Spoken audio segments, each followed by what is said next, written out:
What's good in the hood, people? You already know it's your boy 4 Eyes, the ambassador of everything awesome. And I'm out here repping that atlhiphop.com because I am ATL Hip Hop. You understand me?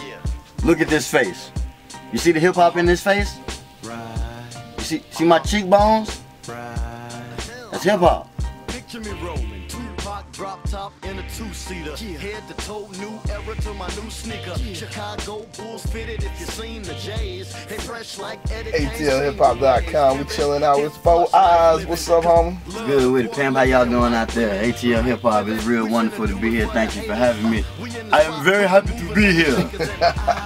Word up. We happy to have you in the place, man. So tell people who might not know, you know what I'm saying, who 4 Eyes is, a little bit about yourself.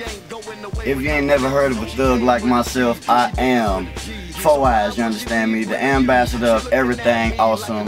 West side of Chicago, 708 Cook County representative. But I've been down here for so long, I am officially a Shy-T alien, you understand me? I am the perfect fusion of this melting pot of a city, if you will, with so many transplants. I am somebody who has left their humble abode and the nature in which they grew up and was raised and came to relocate, came to migrate, kind of like a reverse slavery, if you will. I broke from the north and came to the south. So now I am here. So talk about that migration, because a lot of people have come to Atlanta to, you know, and have been, I'll say, challenged by what they've heard as far as on the hip hop scene, because it's not necessarily everything that you see or hear on the radio, right? Very true. The migration has been in full effect ever since Jada Pinkett was trying to get Kane to come down to Atlanta and menace to society. And then ever since then, it's just been like more and more folks have been making the transition from wherever they're from to come to Atlanta. Atlanta is a chocolate city, and there's so much opportunity here, you understand me, especially for the music industry. Me growing up seeing what, Another Bad Creation, Crisscross. I was raised in the good old time in which if you wanted to be a little kid and you was rapping, you had to come down here and get up under Jermaine Dupri. So one of my dreams was I must have to get to Atlanta because that's where it's cracking at for folks, you know, my age when I was a little younger.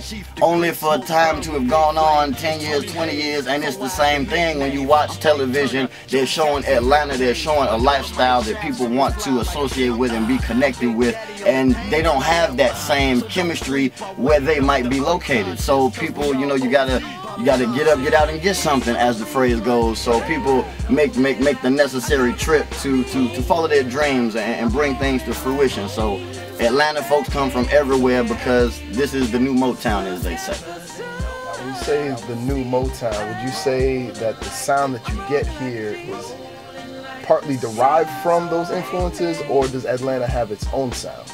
Now, when I said new Motown, I didn't mean that the same artist development was going into the artist that was coming up, as you know, was being done in the great era of the Motor City. Atlanta has the same amount of talent because it's just artists, and it's a plethora of folks down here singing, rapping, producing, directing videos, blogging, doing videography. It is a world associated with the music industry to where Atlanta becomes the new Motown because it is a hub, if you will, to mass produce your dream. So now talk about building that dream, because was your dream always to be an MC? My dream was always to make people smile and not be broken homeless. Those were my basic, I'm real simple, I'm a Virgo, so my dreams was basic as a kid, and as I got more and more experienced and influenced by great thinkers and philosophers, I learned to want and desire more things for myself, more things for my community, my society, for the legacy I plan to leave. So the type of music that I do is going to have a strong balance of substance, if you will. So to have that substance and to stand on that substance as my platform and my foundation, that was the most important part. Now, when you came here to Atlanta, I mean, you've done a lot of like the battle rap scene here, you've done showcases. How has that changed now? Because people seem to have a perception that you come to Atlanta and you're just instantly on. But like artists like you have been here in the scene putting in work for a long time. Talk about some of that and what built that legacy up. I have been a firm believer in you don't get discovered anymore. The days of the Star Search, I mean, even though they got American Idol, you don't just get discovered anymore. You actually have to brand yourself. You have to solidify your fan base. You have to carve your niche, you know, get your lane and drive the hell out of it. So one of the big things that I did upon coming down here in '99, because the rap battle thing was real popular. It wasn't, you know, the open mic thing was cool. It was a lot of open mics, but if you really wanted to get a chance to rap or shine or even be heard, the battle circuit was where I had to, you know, get my bread and butter. So I came down here. I was elbowing folks. I'm knowing people. I'm like gladiator in the arena. I mean, people was just stabbing me with foreign objects, and it was like an old battle royal or something from the NWA, old school wrestling. That's old school wrestling. But I'm talking about, it was a grimy, aggressive, brutal, savage Neanderthal-like time period in which an MC had to jockey for position and do whatever he had to do to get on, which is why, you know, the beefs and calling people out and, you know, the blogging where you just unnecessarily drop, you know, name calling, or, you know, just the snitching more or less that goes into the industry now is people don't really have a story, so they're trying to say, hey, I slept with Ice-T's wife, or say, hey, I did this and I did that, to put themselves on a pedestal, as opposed to letting that music really put you and loft you on that pedestal and hold you up there respectfully where you're supposed to be. So we're talking about one of your projects, the Illuminated Animals project in particular. I know you had production from Floyd the Locksmith and also Rasta Root. Tell us how you linked up with, you know, both of those cats and came up with the concept for that album. When I put out the Illuminated Animals project, I was reinventing Four Eyes at the time. I was coming out of a bad place. I had just went through some bad things with my investors. Somebody stole like a whole lot of money. I mean, a whole lot of money. And then the movement it lost its full momentum. Like, just all the steam went out of the sails. I had broke up with my girlfriend. It was just like a whole bunch of stuff going on. I had to move.